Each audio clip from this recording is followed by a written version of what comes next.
Hey folks, going to be doing an unboxing of the Expeditions Ironclad Edition. This is a sequel to Scythe by Stonemaier Games.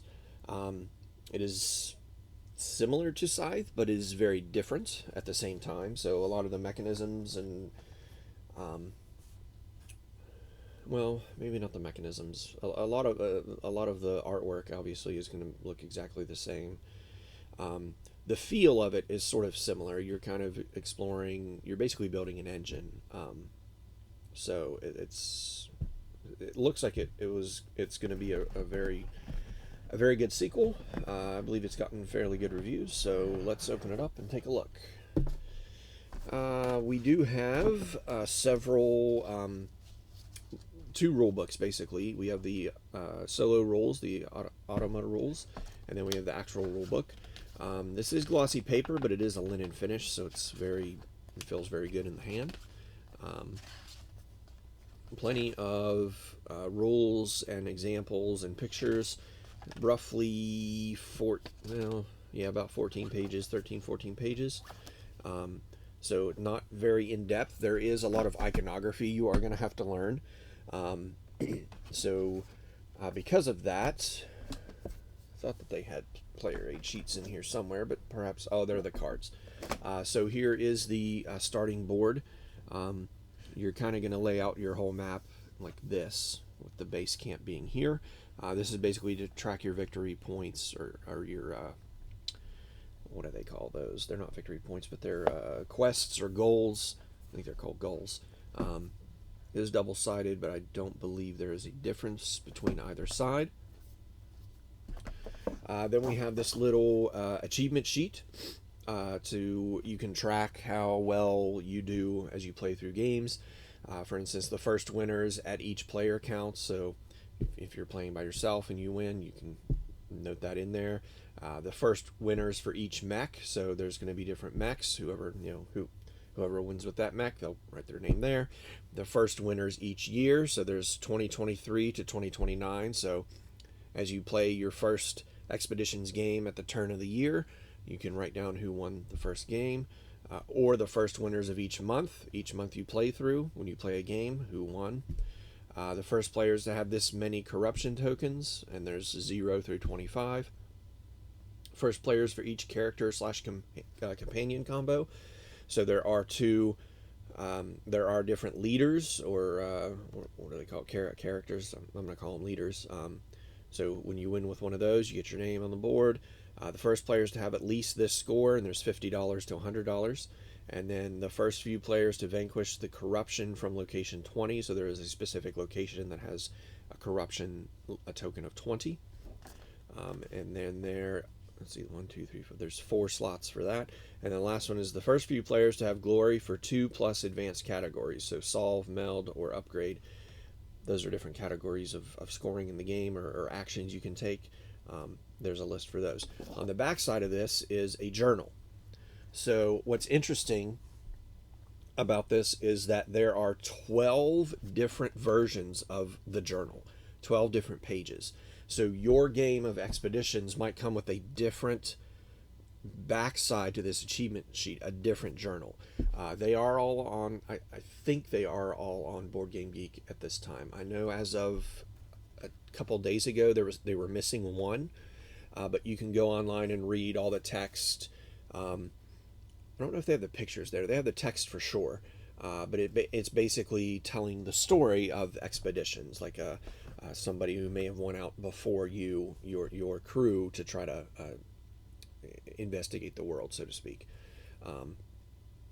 And it does tell a story. It does seem to lead to what an expansion is going to be, whether it's going to be the first expansion among many or just one expansion. It does sort of lead right up to where you would expect an expansion to hit. So I thought that was very interesting. So the one I have is the Captain's Journal Siberian Expedition, and it was on August 29th of 1925, and there's a bunch of text here, which I will not read. But I'm pretty sure it was 12. There's 12 different versions of this that are completely different. That being said, here is the main insert. There are two There's a hole here. There's a second hole somewhere. Oh yeah, right here. 2 holes. You can just grab it and, well, it's not picking up. It does snap down very hard, or very firmly.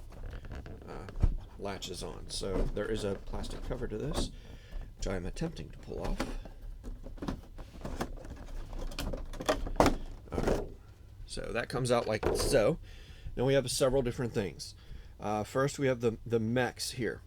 These are all metal for the Ironclad edition, so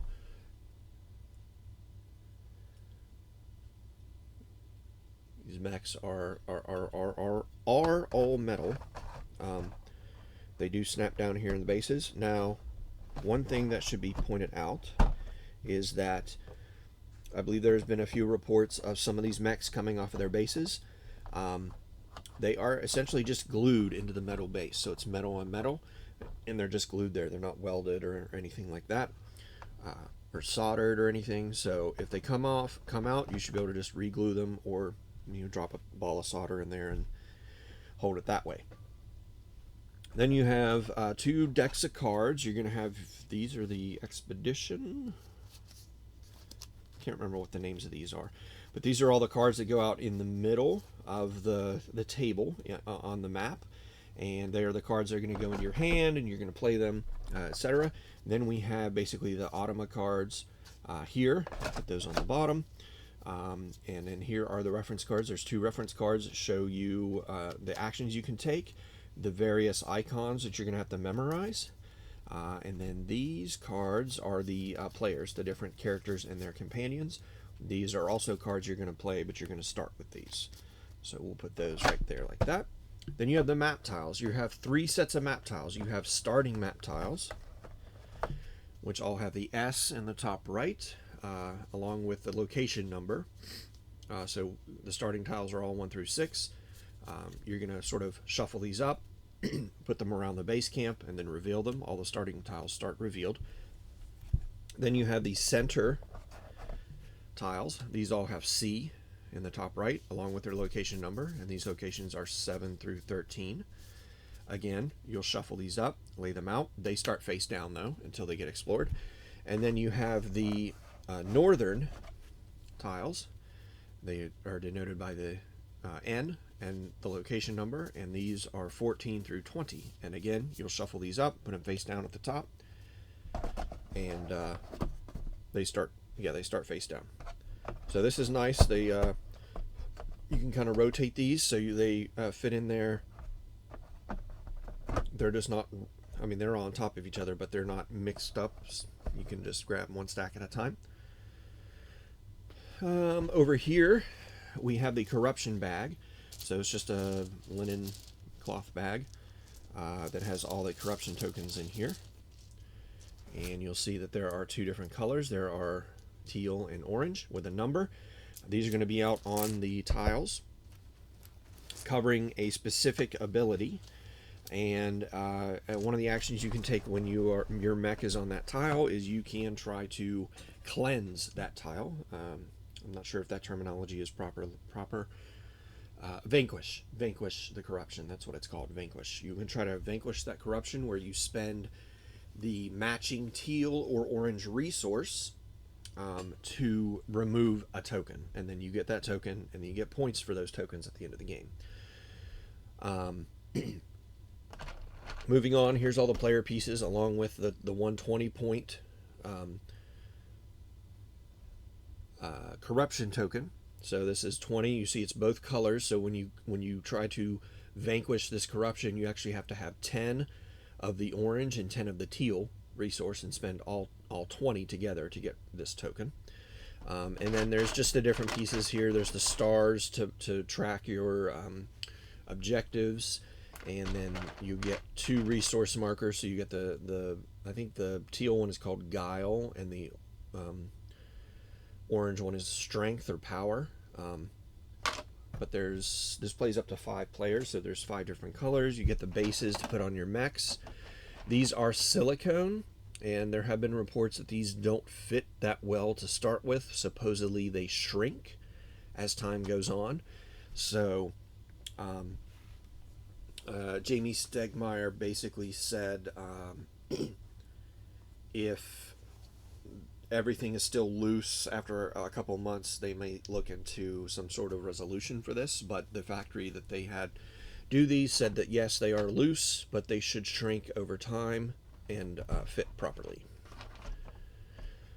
So this is the player piece. Then over here we have the player boards. You're going to have a set of stickers here. We'll go over those in a second.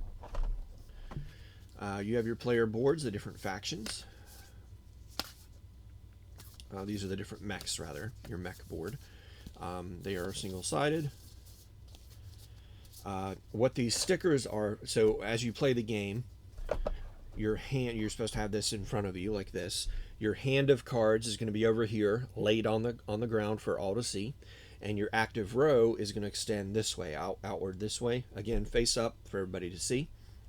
As you do various different things, for instance, if you take a meld action and you're going to meld a meteorite card, you will take it from your active row over here, and you're going to slide it up under your board on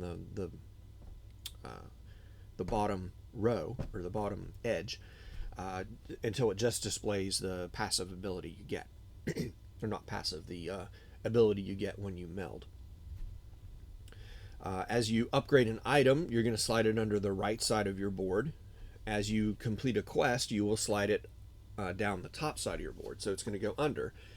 And what these little stickers are meant to do is to raise, you're meant to put these on the corners of these boards to raise them up off the table a little bit, so it makes it easier to slide the cards in. I have not done that yet, but I do plan to do that. Then below that, we have another tray. This tray actually comes completely out, and you'll see there's 2 slots below that for cards.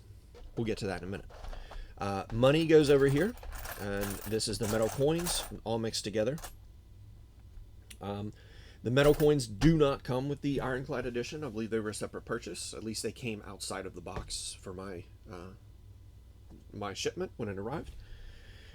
You're going to have what they call the map tokens. These are very familiar for those of you who have played Scythe. These are the Explorer tokens, or I forget what they call. They are the tokens in Scythe where there's one on each location, and you essentially, when you get, not each location, but certain locations, and when you get to that location, you draw one of the larger cards and have a choice of three options for a little kind of scenario.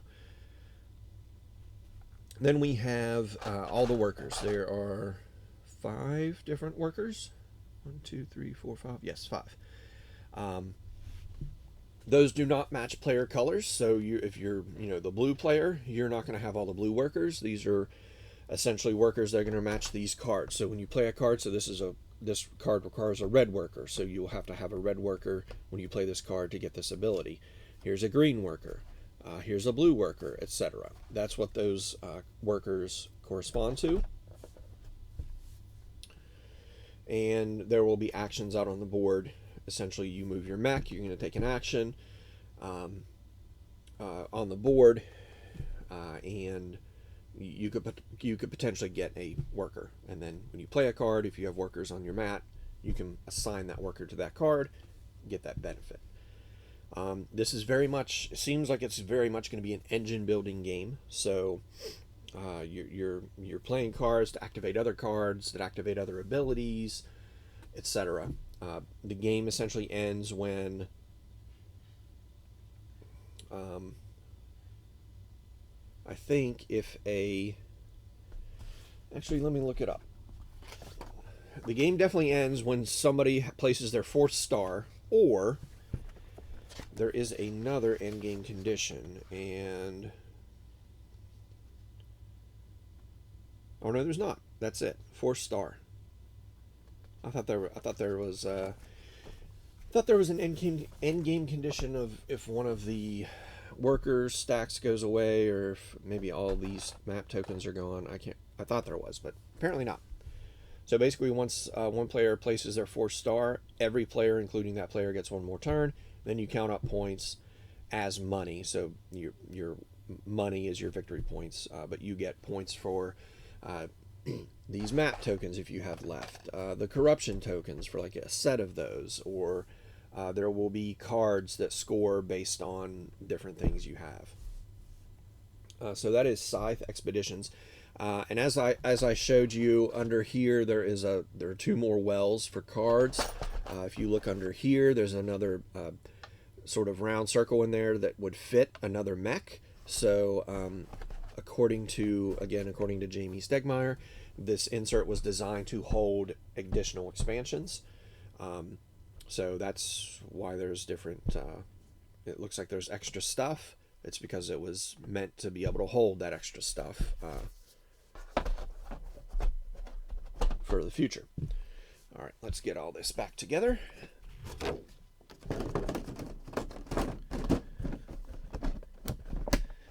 Snap it down on there like that.